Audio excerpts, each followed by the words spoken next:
Hello everyone, welcome to my new vlog. সবাইকে জানাই শুভ নববর্ষের প্রীতি ও শুভেচ্ছা। সবার জন্য এই বছরটা খুব খুব খুব ভালো কাটুক। তো আজকে আমি চলে গেছি আমার বন্ধুদের সাথে নববর্ষ উপলক্ষে একটু ঘুরতে। সো এখন আমি আপাতত টোটোতে আছি। তো চলে এলাম আমি এখন রাজমাতা দিঘিতে। বেসিক্যালি এখানে আসার কারণ ছিল মায়ের দর্শন করার জন্য। পাশে একটা সুন্দর কালী মন্দির রয়েছে।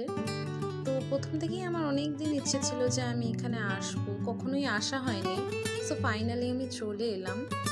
ভীষণই সুন্দর ছিল জায়গাটা, আমার তো ভীষণ পছন্দ হয়েছে। আমি আবার নেক্সট টাইম আসবো এখানে মায়ের সাথে পুজো দিতে। তো তারপর আমরা বন্ধুরা মিলে হাঁটতে হাঁটতে চলে এলাম গুঞ্জু বাড়িতে। এটা বেসিক্যালি মদনমোহন টেম্পল ছিল। এখানে বলা হয় যে এখানে প্রত্যেক বছর রথের মেলা খুব বড় করে হয়। তারপর আমরা বন্ধুরা মিলে হাঁটতে হাঁটতে চলে গেলাম সোয়াগতে। এখানে বেসিক্যালি আমরা পানিপুরিটাই খেতে চলে গেছিলাম।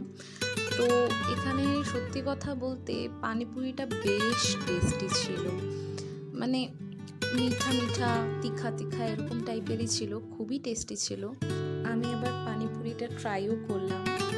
তারপরে আমার শ্রীকুঞ্জে, এটা বেসিক্যালি একটা ভেজিটেরিয়ান একটা রেস্টুরেন্ট। তো আমরা এখানে অর্ডার করলাম হাক্কা নুডলস আর একটা ধোসা।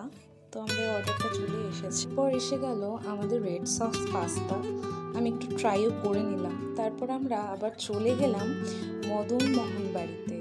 মদনমোহন বাড়ি যাওয়ার কারণ এটা খুবই জাগ্রত মন্দির, এখানে না গেলেই নয়। তো দেখো গাইস, কি সুন্দর জায়গাটাকে লাগছে আজকে দেখতে। আমার বন্ধুরাও সঙ্গে আছে আমার। তারপর আমি বাড়িতে চলে আসলাম, দেখলাম মা এত কিছু রান্না করে রেখেছে আমার জন্য। তারপরে খেয়ে রেডি হয়ে মার সাথে বের হব, আজ মানির বাড়ি যাচ্ছি। তো রেডি হয়ে নিয়েছি, আমি সাজুগুজু করে একদম রেডি হয়ে গেছি। এরপর আমার মাকেও দেখো, মাও খুব সুন্দর করে রেডি হয়েছে, কত সুন্দর লাগছে দেখো মাকে আজকে দেখতে। তো একটু পোস্ট টোজ মেরে যে একটুখানি পোজ দিলাম। তারপরে আমরা এখন মানির বাড়ি চলে এলাম।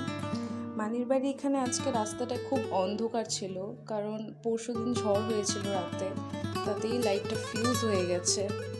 তারপরে মানির বাড়ি চলে এলাম। এবার একটু চা ঠা খেয়ে গল্প গুজব করে এভাবেই সময়টা কাটিয়ে দিলাম।